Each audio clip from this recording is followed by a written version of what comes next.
Hello and welcome to Geek History Lesson. I'm Jason Inman. I'm Ashley Victoria Robinson. And usually this is the Mind University podcast where we take you through one character or construct of pop culture. But over the last few weeks, a lot of events have been happening. History has been made, I believe. And we felt it was not right to do a normal episode this week and to not talk about it because the world has been impacted emotionally and mentally by the recent deaths of Breonna Taylor, Ahmaud Arbery, and George Floyd. And a lot of people out there are mourning, and they are, dealing with these senseless acts of racism. And there have been protests out in the world. I bet many of you have been going to these protests and demonstrations. And again, like I said, I think we are witnessing history being made right in front of us. And we definitely felt that we had to talk about it. But we want to say right out the gate that we know this isn't a news podcast and we know this isn't a philosophy podcast, but it would be ignorant of us to act like nothing is going on. And right out the gate, I want to say that we do support all the demonstrations and all the protests.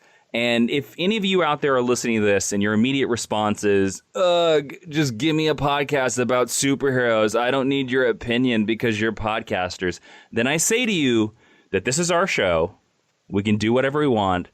And this is important. And if you are one of those, just give me a podcast about comic superheroes, I say, please stop listening now and, forget about this podcast. Just delete it from your feed.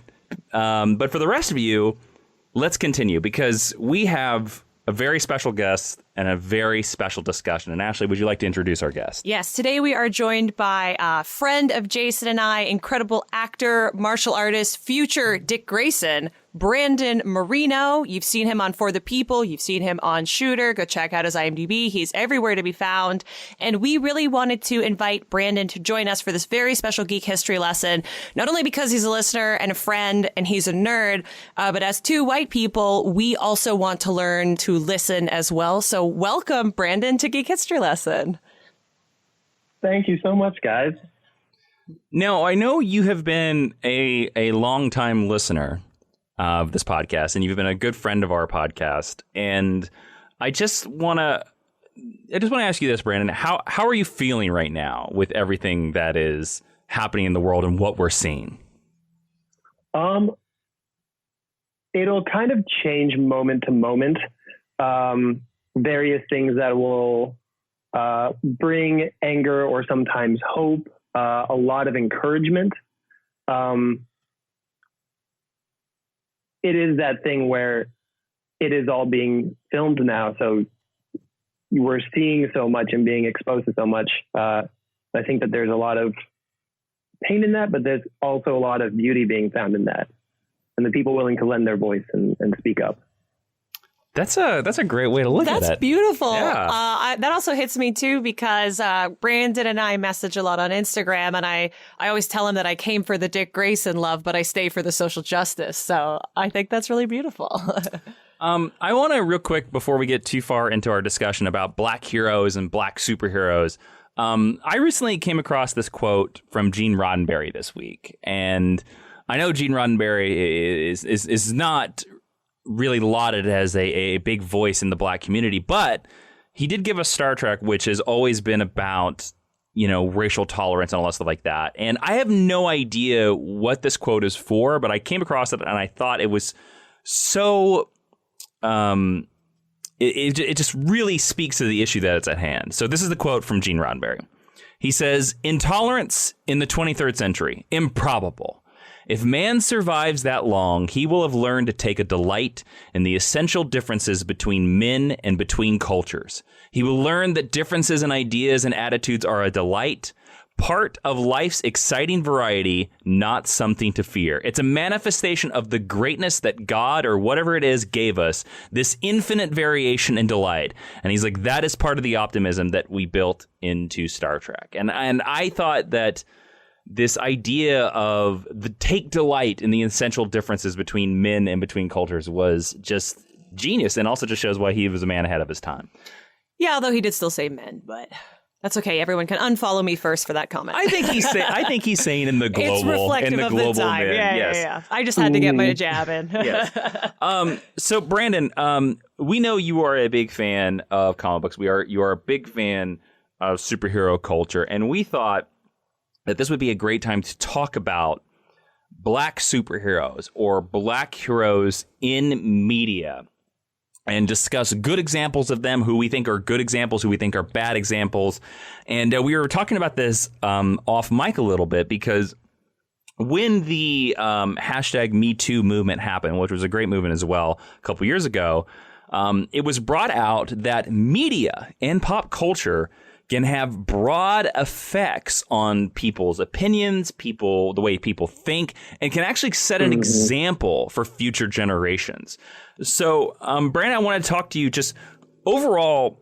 Do you think superhero pop culture, whether that be comic books or movies, do they do a good job with African American characters? How do you feel about that, just in a general sense? In a general sense, I feel like it is getting better and better, and is looking like it is continuing on that trend. It's funny, as you were, as we were coming up to the episode, and I was thinking about throughout my life, Black figures in pop culture, and watching how it's evolved, to where, as a kid, looking at Black heroes in movies, all I can really recall is like Blade, and maybe the Black Power Ranger, if you consider that a superhero. I would. Now, and now, like, I have an Afro-Latino nephew who, growing up, Miles Morales is his Spider-Man. That's pretty. I did incredible. See. I don't know if either of you have seen this, but there is. I can't tell whether he's a teenager or an adult, but there has been a Miles Morales hanging out on the Brooklyn Bridge holding a Black Lives Matter. Have you seen the picture of this gentleman? It's really great. Yeah. Yeah, that's a great example. Like, it is Miles Morales is, just off the top of my head, like one of the more profound recent additions, especially, when you think about how the contribution that Spider-Verse has made to that culture. You mean the greatest superhero movie? No, I don't. No, I don't. I want to bring up, so Brandon, I want to ask, what is your exposure to Milestone Comics? Do you know about Milestone Comics? I know about Milestone. They were a little bit before my time in comic book reading, but I did catch Static Shock like every morning on, what was that, Kids WB or whatever. So I have a little familiarity. Now, Static Shock is probably the biggest, that cartoon is probably the biggest contribution or I would say like creation of Milestone. But Milestone was created as this imprint of DC Comics that was independent. It was created by Dwayne McDuffie, Dennis Cohen, Michael Davis, and Derek T. Dingle. And originally it was 4 titles. It was Icon, Static, it was Hardware, and the Blood Syndicate. And Icon about Icon and Rocket. It was that's basically Black Superman. Static, of course, was sort of their Spider-Man, except he had electric powers. Hardware was sort of Black Iron Man. And then Blood Syndicate was sort of like their team. You could tell that Blood Syndicate was sort of like their answer to, like, this would be what Black Youngblood would be. And the whole idea was that they wanted to represent minorities in comic books because they believed that minorities were not being represented in comic books. And this started in 1993.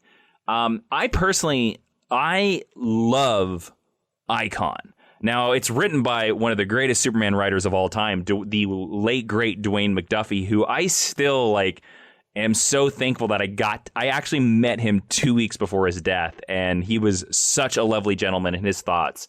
But I would recommend to everybody out there that they are so out of print because there's all these rights issues with Milestone and stuff like that, but DC did these trades about 3 or 4 years ago, and they are so far out of print. But Icon and Static and Hardware, Blended Syndicate is it's loosey goosey. It's not held up though. Yes, but they are. I've been rereading Icon this week for like the third time, and it is such a great comic book about an African-American Superman. I would love to ask Brandon, because he brought up the Static Shock cartoon, and I know that cartoon was wickedly popular. And a lot of people, I said this in all of our Green Lantern episodes, I said it on Blackest Night Club, I'll bring us up again. A lot of people think that the only Green Lantern is black because of the Justice League cartoon and Jon Stewart. Brandon, were there any cartoons that you remember from when you were growing up that you thought maybe did a better representation of black heroes and black superheroes than movies or live action shows? No, Static is really the only, and then later Justice League are the only times that I could really remember seeing a cartoon show like having a black hero that I looked up to. And I talk with my friends a lot about this. We were sort of so starved for black characters that in Dragon Ball Z, like it's Piccolo. He's the only one that doesn't have lighter skin. It's like, oh, he's different colored. He's our honorary black guy for this thing. That's so funny because anime also sort of follows under this weird thing where a lot of white audiences assume that the characters are white because like Usagi in Sailor Moon has blonde hair, but it's content that comes out of Japan. So obviously, in my opinion, they're Asian. They should be Japanese, unless specifically stated otherwise. But anime is also not always the most inclusive media form either. So that's interesting that Dragon Ball Z was something that really spoke to you. How do you feel about the sort of modern twist on Martian Manhunter being when he is a human, he presents as a black man? And it's now kind of sort of accepted in media now that in every version he's now Harry Lennox. If he changes to human, he's now African American. Yeah, it's in Harry Lennox, and then you have Supergirl, and then I think it's so interesting, and I think there's so many fascinating elements there, because you think about him and Superman. Superman is fortunate to be come to Earth looking, for all intents and purposes, he's just another white American. And Martian Manhunter, when he stands before the world as Superman does in his green skin, it's a different reception. I think that is a really fascinating aspect of the character, that he's consistently portrayed as a black man. And I think there's something to be said there about his outsiderness in a different way that maybe Superman is an outsider. Well, let's talk about Superman, because there are some alternate versions of Superman that are black.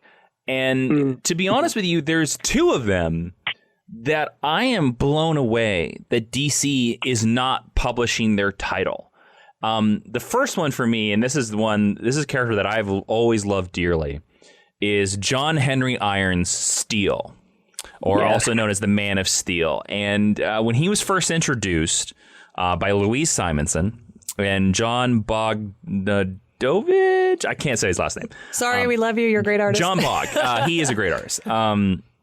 He was saved by Superman because he was working on a construction project. And when he fell off a skyscraper, Superman caught him. And when the man was like, I owe you. And Superman said, just make your life worth living. And he became Steel. He built this armor around himself and stuff like that. And after Reign of Superman, they published a Steel solo title, also written by Louise Simonson. And the great thing about that series, and I love that series, and that series is all on Comixology, it's like 50 issues, is that it's about John moving back to Washington, D.C., and his entire family still lives there. His brother and his niece and his sister still live there. His mom is still alive. He has a nephew. It's literally Iron Man, but with a black family. And I love that book so dearly. And it blows me away that there is not a Steel book still being published. And then the alternate side is that Grant Morrison introduced this character that I like to call President Superman, who is he is President Calvin Ellis, and he is from Earth 23. And a lot of people have basically called him, he's President Obama's Superman, because he's the president of the United States, but he's secretly Superman. They made an action figure of him, which is so astounding during DC Multiverse. And ever since that character was introduced, I was like, there needs to be a book at DC called President Superman. Like, I would buy the hell out of that book. Do you think that Superman overall, Brandon, has done a good job in terms of representing black heroes? I mean, do you think that Steel or President Superman, do you think there should always be a book at DC that basically features an African American or an African hero as a representation of Superman? Because there's also Val Zod as well. Yeah, that is one thing that I really like about DC, is that there are these notions of families where you have Superman at the top, and then you have all these other characters living up to that ideal in different circumstances. So absolutely, I would love to see an ongoing Steel title navigating that the power and the responsibility and all of those things that come with being a Superman type figure. Now, Brandon, there is another DC hero out there. Of course, he's sometimes considered, some people call him DC's first black superhero, and this is Black Lightning. And Black Lightning, of course, has a great, CW series that's ran 3 seasons. I think it's going to get a 4th season. I'm pretty certain about that. The greatest CW show. The best CW show. How do you feel about Black Lightning overall? And have you seen that show? Do you think that they do a good job? I've seen a few episodes, and from what I've seen, I really did appreciate it. I think at the time I had been consuming so many of the CW shows, I was like, I'm going to take a small hiatus and kind of watch some other things for a minute. But from what I saw, they were tackling some, they were treating it like it's real. They were looking at real issues and real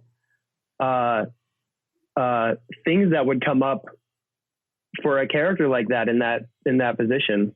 And I really appreciated the things that I did see that they were doing. Did you watch all of Luke Cage? Yes. How do you think Luke Cage stands up against what you saw with Black Lightning, which is not like which one is better, but how would you compare those two approaches? Ooh. Because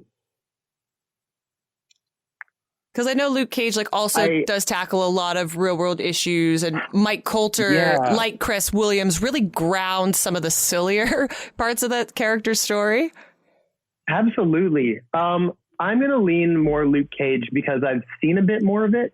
But then also because I think there's something just really powerful about a bulletproof black man, which I think was the tagline, or it was like a thing. That's such a powerful thing to see and to watch and absorb.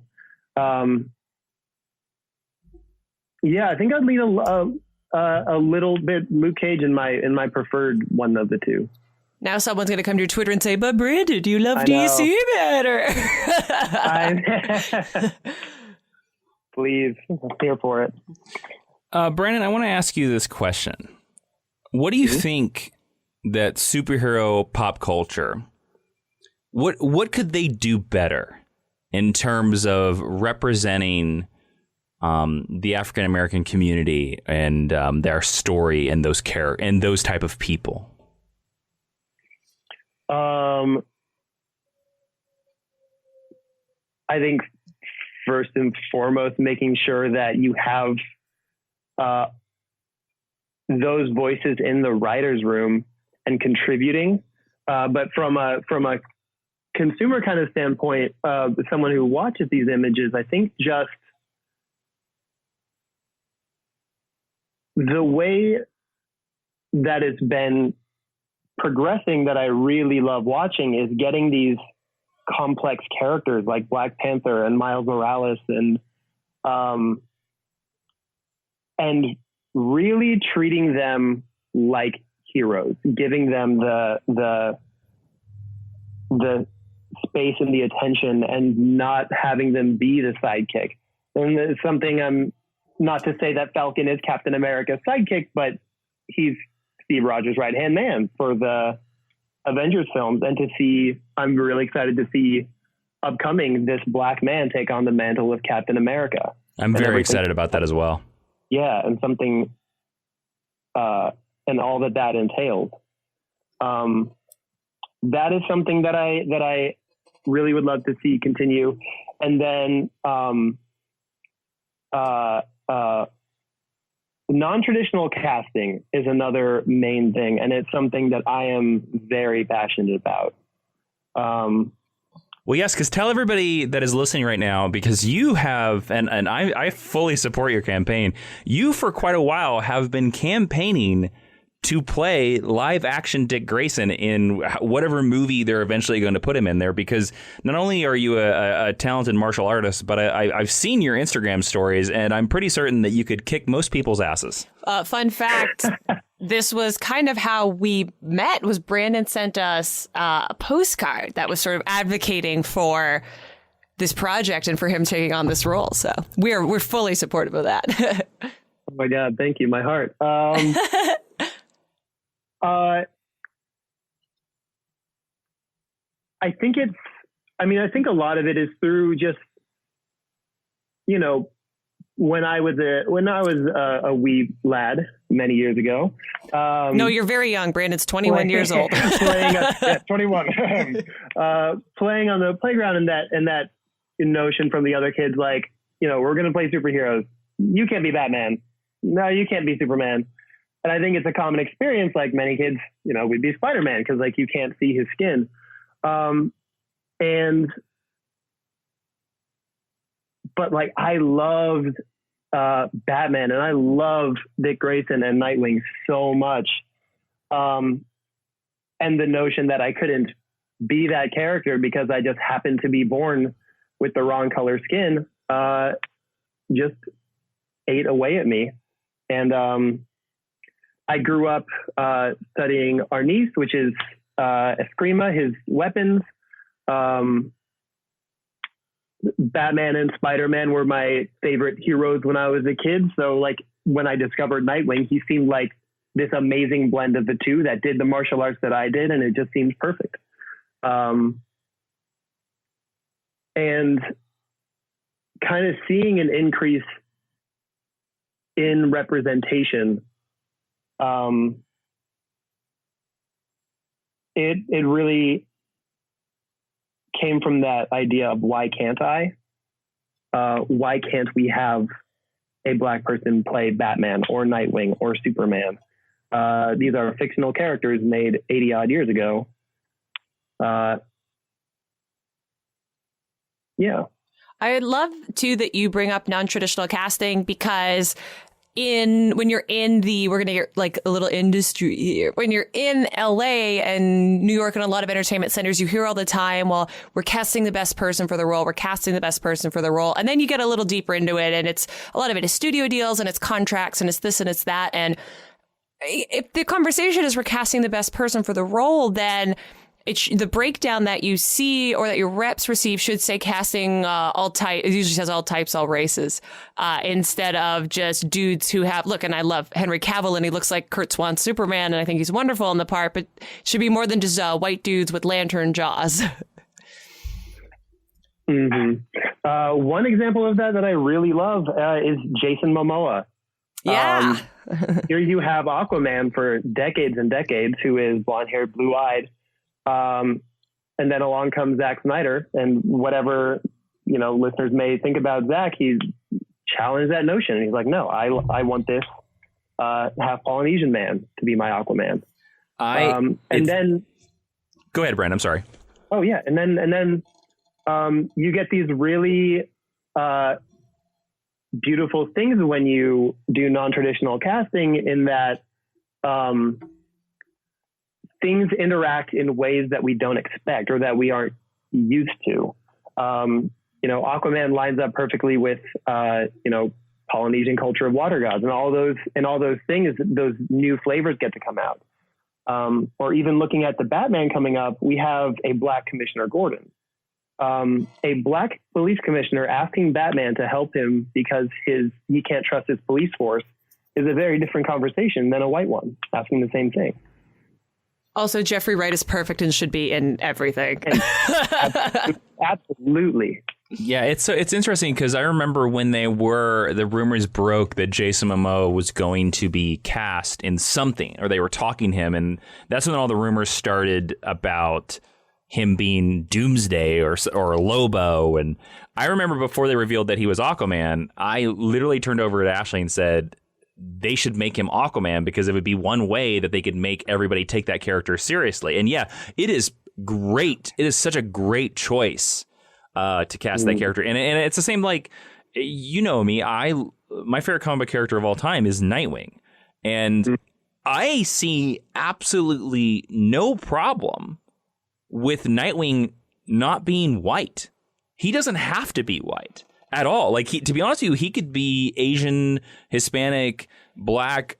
It honestly would change nothing about the character. I think any of the Robins, really, and this agree. is a Robin Stan podcast, could be. And in fact, Damian Wayne should be a person of color. I mean, he should probably be Middle Eastern. Yeah. Yeah. There's some inconsistent coloring when it comes to Damian Wayne in various books. Yeah. Talia as well, kind of depending on whether we want her to be a good guy or a bad guy. But that's a whole other kettle of fish with Miss Talia. Brandon, you just brought something up that I want to touch on because I know you read comic books because you're a nerd. I've seen the pictures. As a person of color, does the coloring in comic books on certain characters and heroes of color or villains of color, does that bother you when like they're inconsistent?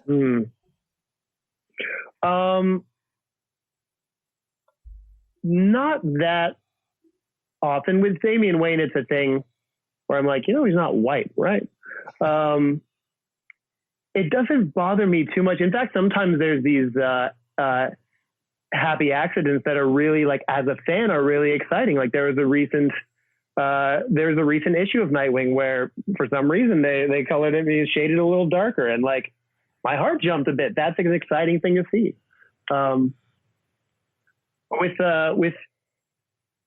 I mostly read, to be honest, I mostly stick in the Batman camp of things, where there are more now, but there's not an abundance of characters of color. So I haven't noticed like issue to issue coloring variations that have bothered me. Well, it's one of the things too you talked about, like you getting your heart jumping for seeing the shady of the Nightwing going a little bit darker. I can remember back in the 90s when I was reading Connor Hawke, the second Green Arrow. Mm-hmm. And like because a lot of the books that I was reading, they were coloring him as pure white. And then in his own solo series, when you met his mom, you were like, oh, Connor Hawke is half black and half Korean. Like, I never realized that before. It's the same thing. Oh, boy, that character surely did just right out of my mind who I was going to bring up. It's the same with Kyle Rayner. Because Kyle Rayner is supposed Hispanic. to be Latinx. Yeah. And sometimes he looks real white. He's from North Hollywood. Shout out to everyone living in North Hollywood. But that was wild to me on Arrow because, in season 1, we do see that Oliver has a son who turns out to be a disappointing William, and we did get a version of Connor Hawke, and I do love the version that we got on Arrow. I thought he was great. Those translations when it goes from comics to TV. Oh, I might be mixing up my characters.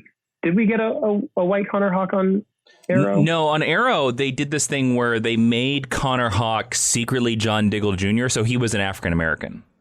Oh, that's right. He's technically biracial because Lila is white. Yeah, that's correct. Yeah. But Ollie had a son. We met the girlfriend in season 1, and his son is Caucasian, and that turns out to be William, who you meet again in season 5. I don't know. I don't know what time it is anymore. Anyway. So, Brandon, there's kind of a great question that I would love to, as we sort of wrap up this conversation is, obviously, in a lot of respects, it is, as much as we would love it, it is impossible for, persons of color to always write persons of color, just depending on the movie or the television show or the comic book. So for any non-persons of color that happen to be, say, writing a comic book or writing a movie or writing a television show about a person of color, what advice would you give to them, or what would you say to them to be like, this is what I would watch out for, or this is what I would do more research on? Like, what advice would you give to that writer, that creator, to do better? I think mainly just that very thing. Keep doing research. Keep questioning assumptions that you might have. There are, so many people of color that now have a voice. It's, we're not hard to find. And we have the internet at our fingertips, all of us. So I would say learn as much as you can, get as many firsthand accounts as you can. And just, I think, really immersing yourself in various people's lived-in experiences and, go from there. I just want to add that I think it's so wild that these words are about to come out of my mouth. You kind of have to do what the Watchmen TV show did. Can you believe I just said something nice about Watchmen? You mean like make sure that over 50% of your staff is people of color? Yeah, or women, or whatever the experiences that you're attempting to represent accurately, because Damon Lindelof, and we like Damon Lindelof on this show, is a very powerful white dude. And everyone likes to cite, and it's a great example, everyone likes to cite Marilyn Monroe as someone who used her privilege really well. But I think Damon Lindelof used his privilege really well by being like, cool, I'm neither a woman nor a black person. And so he filled his staff with people who lived those experiences. And as a result, we got a show that was very lauded and very well respected, and I've still not seen. We're gonna watch it next. We're gonna watch it very soon, just because it is so timely. It is, yeah. Yeah, who knew that show was 9 months ahead of its time? Yeah, and who knew that Black Manta was going to be this incredible figure right now? Man, Brandon, my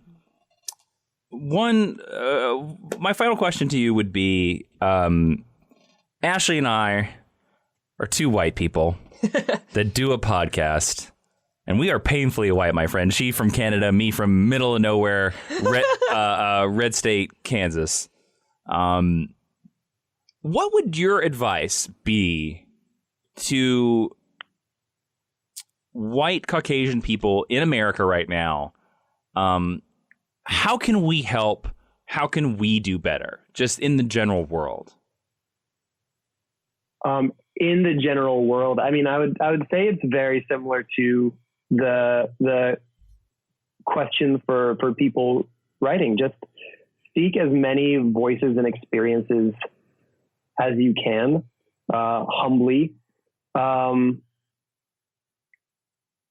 Recognize that the situation is not about you personally, but about the forces that have enacted on us in different ways to create the society that you benefit from and others don't. And seek out many voices. I am one of many. I'm biracial. I'm from a very white suburb of Seattle, which is not known for its diversity, although there is some. So I have my own personal work and biases to combat as well. So keep seeking out voices that are vastly different from your own and listen to their experiences. And I do want to say, Brandon, like we've thanked you a lot for agreeing to do this, but also thank you for lending your voice to us and for being an educator for us and for all the listeners, because nobody who is a different voice than your own has any responsibility to teach you, and that can be burdensome. And I just want you to know that, like, we really, really appreciate you taking the time to answer all of our questions, to join us for everything today. I also just wanted to appreciate you being a good sport for us, just being like, hey, what do you think about this? What do you think about this? Because, again, we part of the reason why we wanted to do this episode was because we wanted to, like you said, find those different perspectives, and hopefully our listeners appreciate your different perspective as well. We also put this together very quickly, so thank you to Brandon for opening a schedule up to us for this. My schedule in the apocalypse, so full. Yeah. All right, so we're going to move into our recommended reading segment here. And Brandon, we have some choices, but we would love to hear your choice at the very end as well. If you have some choices, that if you think there were anything we could add to this list. You can, of course, find this over at geekhistorylesson.com/recommended reading. Well, Ashley, why don't you kick it off? Yeah, so we have 3 comics choices for you, and then we have 3 prose choices for you this week. The first book on here, it's the most obvious choice for me. It's also, we tried to curate things for this particular list. We have not curated in the past, so we've recommended Black a lot. We did a book club on it, so that's not going to make the list. But our first choice today is the March trilogy by Representative John Lewis. It is based on his experiences in the South during the 60s. It focuses a lot on the march and the events, if you're familiar with the movie Selma, that took place where he was alongside Martin Luther King. It is beautiful. It is stunning. I believe it's Eisner nominated as well. I believe it's Eisner winning? It might be. I don't know. I didn't make a note about that. I apologize. I'm not going to apologize to the Eisners. They haven't nominated us yet. You can get the March trilogy. The easiest way to get your hands on it is to get the complete collected edition. And honestly, why would you buy the individual volumes? Get all of it.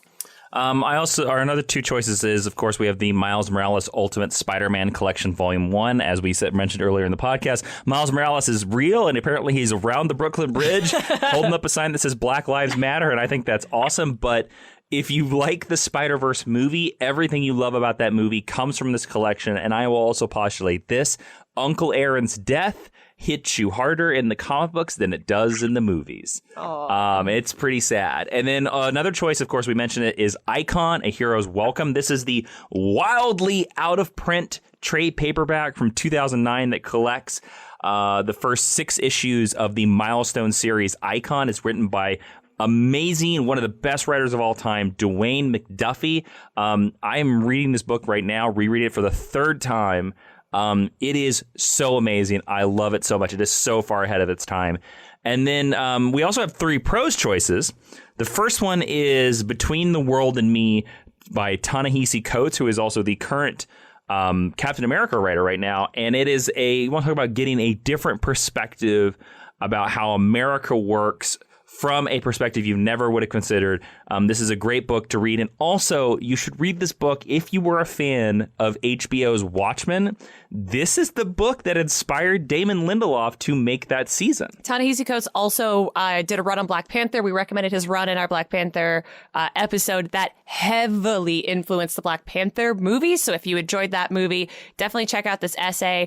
We also want to recommend The Fire Next Time by James Baldwin. James Baldwin was an activist for his whole life, but particularly during the 60s and 70s. He was an activist as well for the Gay Liberation Front and for queer people. And if you read this around the same time that you read Between the World and Me, you will realize that the structure of The Fire Next Time is very similar to the structure of Between the World and Me. And that is really cool. I just read this for a book club that I'm in. And James Baldwin also wrote If Beale Street Could Talk, which was just made into an Oscar-winning movie. And then lastly, because she was a goddess in her time, the classic I Know Why the Caged Bird Sings by Maya Angelou. That is rounding out our recommended reading this week. You will never read anything more beautiful than I Know Why the Caged Bird Sings. Brandon, if you have any choices, if you have anything that you would love to add to the recommended reading, we would love to hear it. And if not, no worries. A couple of things that have meant a lot to me personally. From the New 52, Batwing Volume 4, Welcome to the Family, introducing Luke Fox as Batwing.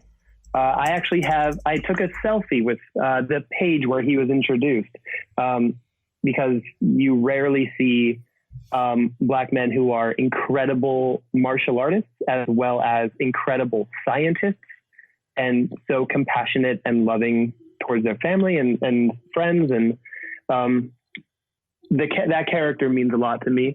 And then this one is a little off the beaten path for comic book things, but I think that Creed is dang near a superhero film in terms of... I would agree with that. The way that they treat their character, trade the trunks for a cape, and it's pretty much there. The way that he looks at things that we're familiar with the Rocky franchise, and because he's, a young Black man from California, it interacts in ways you don't expect. And they really treat Adonis Creed like a hero in that film, which I think the images that we consume are so important. I love that movie. Those are two off the top of my head. That's one of those movies that... shouldn't work? Well, yeah, that's one of those movies that shouldn't work. And at every turn, that movie is such a solid film. I think a great recommendation you said it was off the beaten path, Brandon, but if people loved Black Panther, get you some more Michael B. Jordan right here. Mm-hmm. All right. So everyone out there, we just want to thank you for coming along with us on this conversation. If you are one of our patrons, there will be no episode of Geek History Lesson Extra this week. Instead of doing a Geek History Lesson Extra episode, we are going to donate to Black Lives Matter, which we think everybody out there should do it. I did a donation earlier this week. A whole bunch of other people, great comic book creators have done it as well. You can go to blacklivesmatter.com. If it matters to you, it is tax deductible, but it shouldn't matter to you because it's just a good thing to support. And it is a very important organization right now. So please, everyone listen to this podcast. If you got any insight, any education, any new perspective from today's episode, I would just, even if it's $1, give it to blacklivesmatter.com this week. And of course, we want to thank our extra amazing Nightwing himself guest, Brandon Marino, for joining us on this special episode of Geek History Lesson. Brandon, please tell all our listeners where they can find you online, and especially promote your Instagram, because they need to see all the amazing jump kicks you do. All right. Thank you so much. Online, everywhere, you can find me at the Bat Marino, BATMARINO. If you want to skip most of my Instagram and go straight to Nightwingy things, the hashtag Dark Nightwing will do that. And I've been living with the character for about 3 years now, and decided to make a short film out of everything that I've learned and loved about Nightwing. So that will be at Nightwing Stray on Instagram as well. Heck yeah, I just followed it, so go and follow that account too. All right, everybody out there, thank you so much for listening to this very special episode. Don't forget you can follow me on Instagram and Twitter at Jawiin, that's Jawiin. And Ashley, where can they follow you on Instagram and Twitter? You can follow me on Instagram and Twitter at Ashley V. Robinson. I've been losing followers all month, so prove that they suck and come follow me. All right. Thank you so much for listening. This has been a very special episode of Geek History Lesson. I'm Jason Inman. I'm Ashley Victoria Robinson. And class is now dismissed.